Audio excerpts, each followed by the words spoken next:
Hawkins, and once again, here we are. Yes, As good promised, evening. on time. Oh, so come on in with me. Okay.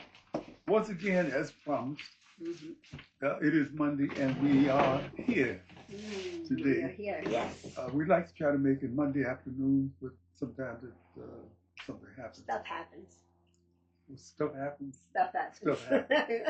That's the cleaner version of Right, that. that's the clean version. Indeed. What are you drinking? Oh, I'm having a pineapple juice. Oh, I am too. I've warmed up mine. But Warmed up. yeah, because I'm supposed to have melon warm Okay. stuff. Thanks to my acupuncture.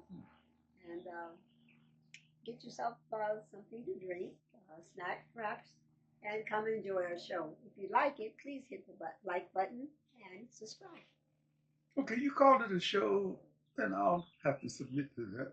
But it's more like a sharing of something that we're both involved in. Right now, we're involved in the proposal to read from this book, Black, White, and Brown on a Blue Line.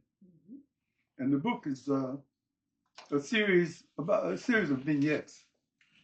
Let me take it back a minute. What year was it that they started the Blue Line? You know, I think it was 1999. We thought 1999. Yeah. Someone had the idea. There's always been a big thing about mass transportation in Los Angeles. In Los Angeles, specifically, it seemed that San Francisco got out ahead of us in some ways. But anyway, they started something called the Blue Line that operated from downtown Long Beach to downtown Los Angeles. And it was called the Blue Line. And early on, I jumped on it because I sensed that there would be an enormous number of stories. I was, be honest, just greedy. And you know, that's, wait a minute. We like people watching. So, yeah, you know, ooh, look at this. And look at this. Diversity, especially in California. That, you know, I knew there were going to be all kinds of people, all kinds of things happening. Early on, they made it plain, the city fathers, the transit people, they were not tolerating the shenanigans. So there was a tight security thing happening early on. Oh, before you go further, what's a vignette? Vignette is like a little slice of life.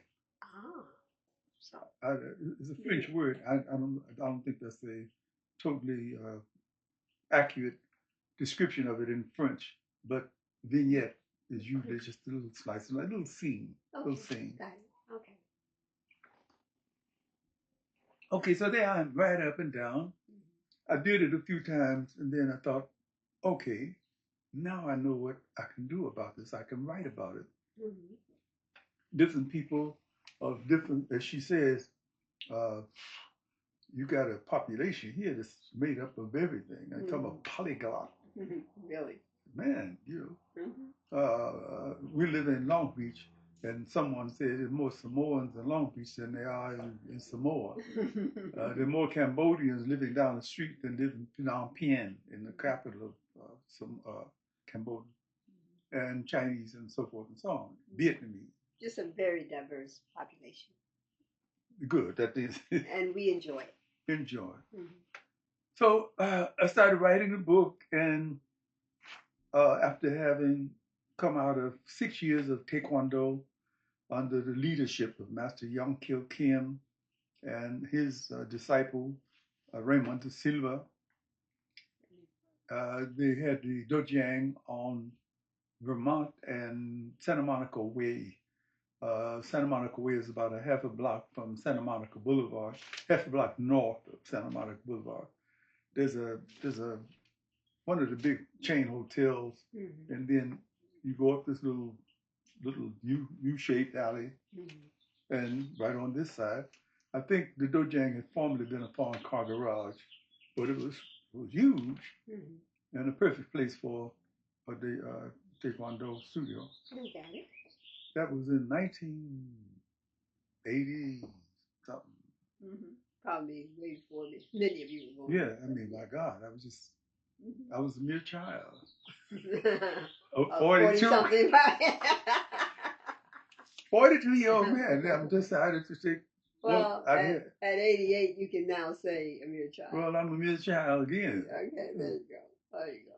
Anyway, I go into I had a year of Hapkido with a man named Master Young Bai Lee, a little guy who was about a half an inch shorter than Zola, who was 4'9.25". Thank you. I think I got that right. You got that right. Right. Yes, he was like 4'9". Okay, so you got it. But I had a good time with him for a year. I was his only student for a year because some people came in and said, "Oh no, not this." He was a tough little guy. He put me through it, but at the end of it, after a year, I was awarded the red belt, and after the red belt, you go to black. But hard teachers are good teachers, I think. Yeah. They see the potential, like Master Tom Tran saw the potential with me, and I'm definitely a much Tai Chi, much better Tai Chi student and martial art person because of his hard work on making me do what needed to be done. Yeah. They have a philosophy or they have a psychological way of coming at you that says, I know how much you can take, and nobody has stretched you to that point. I'm going to stretch you a little bit. Exactly. Well, so what do we have in Koreatown? Okay. This particular vignette. Chapter 4, Chapter page 49. So if you get a book, you can read along with us. Okay. We've been trying to make an effort to have Zola read female sections that occur in this book. In this particular case, chapter 4 is titled Koreatown. There are no female voices other than, wait a minute, I think one occurs when he talks to Darlene. Okay. So you're gonna have to wait. Okay, you're gonna have to wait for Darlene to come in. I'm patient. It's a short bit. I know you are. It's a short piece. If you can, find out as much as you can about Tae Kwon Do. It's a wonderful Korean martial art, and it has a lot of tricks and antics in it, and you can't get hurt. So be prepared for that. Chapter 4, from black, white, and brown on the blue line. Master Kim felt completely bewildered by the actions and activities of the people on the bus, but he didn't allow his feelings to show. The young white couple at the back of the bus, kissing and feeling on each other. The shame he felt about their conduct was transmitted to the other Koreans on the bus, who informed him with a glance. This is not Korea. This is America. This is the way they are. Master Kim bowed his head in thought. Riding the bus for a month was his idea. I want to get to know the people. In Korea, there are only Koreans. Here, there are many different kinds of people. When I open the door of my dojang and they come, I must know who they are, how they are, what they think. I've never had a conversation with a Mexican, a black, Filipino. I must know them. They will be coming to Tosan Dojang. Master Kim's relatives and those friends who had been in Los Angeles for years before he decided to see this America simply smiled and bowed. One could not tell an eighth Dan in their national martial art form, Tae Kwon Do, what to do and how to do it. They all bowed discreetly and offered their advice concerning the different kinds of people he would be likely to meet. No one could possibly prepare him for the madness that he was likely to experience during the course of his 1-month trip around town. Daily, he had set out from his apartment in Koreatown to ride the buses. Sometimes, using his monthly bus pass, he rode the Wilshire bus west as far as it would go, or east, and the Vermont bus south as far as it would go, or the Western Avenue bus, or one of the others.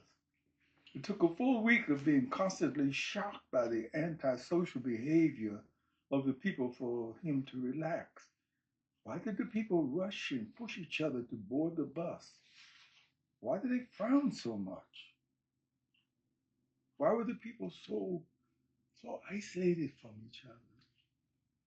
Why did the young African American men, good potential for the Dojang, for Tae Kwon Do, disrespect everyone so badly. One afternoon on the westbound bus to Venice, two black men, maybe 15, 16 years old, screamed dirty words, pounded on the seats in the back of the bus, told obscene stories to each other, obviously begging others to listen in on their misery. Master Kim felt like crying. What kind of pain would produce people to behave in such a fashion? He made a special effort to listen to them, to try to understand what was forcing them to behave so badly. Why would they put their shoes onto the seats that other people would be sitting in? They had no respect for others. They had no respect for themselves.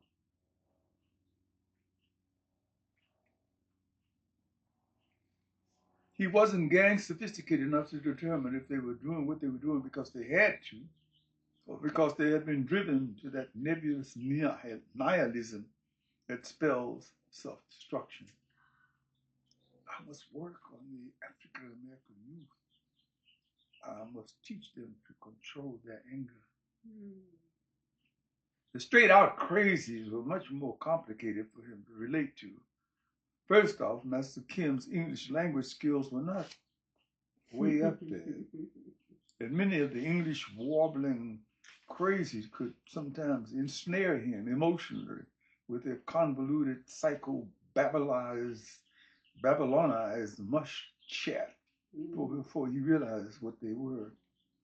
He talked to one poor, homeless, obese, drastically sexually abused African American teenager, maybe, for 15 consecutive bus stops before he realized that the youngster needed more help than he could possibly offer. The types of madnesses running around freely distressed and disturbed him. How could they allow people who are completely crazy to ride the bus? The clothes, the tattoos, the craziness made him feel very sad. But the attitudes of the people made him feel even worse. Some were normal people who could see the bright side of life, but most seemed to be bogged down by personal demons. Maybe he was ready for Darlene when she came. Good morning, sir. The brightness of the greeting, the open flavor of the woman's voice startled him. Ah, good morning. They rode side by side, exchanging obliquely pleasant smiles. Master Kim was intrigued by the young woman's attitude, vibe. She's obviously someone who has a healthy regard for herself. Master Kim decided to make an effort to use his whiplash English. This is nice day, you think? Oh, certainly. Yes, certainly. Any day that gives us an opportunity to begin breathing is a nice day, to put it mildly. Master Kim puzzled over the flow of her words and came to the conclusion that she was saying something he agreed with. My English, not good, Oh, don't worry about it. she announced in high gliding tones. This is America. No one speaks good English here. He nodded to her, a smile creasing his face. This is a nice person. Where going? He asked, feeling more confidence in his language skills. It could be here. It could be there. I'm just writing. And what about you? Where are you going? I am also here and also there. They laughed aloud at the joke they shared and shook hands. Master Kim felt a certain kind of awkwardness shaking a woman's hand, especially one who was younger than himself. But in America, do as the Americans. Block after block, they talked, exchanging ideas, points of view. He was delighted to know that she knew something about Tae Kwon Do, hand and foot way. A very interesting way to look at the world. I have had several clients who studied this art, and I just took your line for Yes, you did. Hand and foot way, a very interesting way to look at the world. I have several clients who study this art. You, the astrologists, are like this also. Language was left far behind their relationships with each other. They could feel that. People around them could feel the vibe. Master Kim studied the woman's hands, her feet, the beauty of her neck and ears, the positive way she sat in her seat. She was the first woman from another race that he had ever felt attracted to. But she seemed so Asian. Perhaps one of her parents was an Asian. Well, this is where I get off. He stared at her, stunned by her declaration. Here? You're getting off? Yes. She answered him and moved quickly to the exit. Master Kim felt like leaving the bus with her, but he had not been invited, and he didn't want to lose face. He looked at her as she stood at the exit door waiting for the bus to stop, wishing that he could invent a reason for being with her a little longer. She dipped into a kente cloth bag and pulled out a card as they shuddered to a halt. Here, this is my card. Get in touch with me if you want to have your chart done. He studied the name for a few seconds to familiarize himself with the sound and bowed in her direction. Darlene was gone.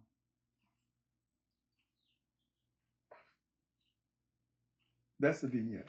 Yeah, that's why so many people come into our lives. They're here and then they're gone, and then they come back sometimes. Okay, we've done another series of programs called Moments in Time. I think the relationship of moments in time, something like these vignettes, right, where you pick up on something about some people or some things or some event and personalize them. Exactly. I'm really up about this book because I took a lot of time to check out people who were very unlike me and unlike my thoughts and so forth. And I think you succeeded. I think, well, I've had enough positive feedback to say, well, from some people saying, well, you didn't do too bad. Yes. But I appreciate you. Well, as the saying goes, I appreciate you too. Appreciate you. Personal joke or home joke. Hi, Brock. Well, I appreciate you back. Indeed. Well, with this, Odie Hawkins books can be purchased on Amazon, or you can look at his website, www.odhawkins.com. Hope to have you check us out again and get a copy of Black, White, and Brown. Get a copy of it on the Blue Line and come read with us. The book is worth reading. And interesting stories, needless to say. All right. Oh, let me share some of this with Odie Hawkins, an alumnus of the Watts Writers Workshop. That's me. Established by Butch Hoover. His instructors were Louise Merriweather, John W. Block, Al Jenner, Robert Lewin, and Harlan Ellison. Hawkins is the author of 28 novels. Website www.odhawkins.com. Well, you said that. Or Google his name. Yes. That's me. That's me I'm talking about. O.D., not Audie. Odie. Oh. All right. And with that, I hope to see you again. Next Monday. On YouTube. Thank you for checking us out.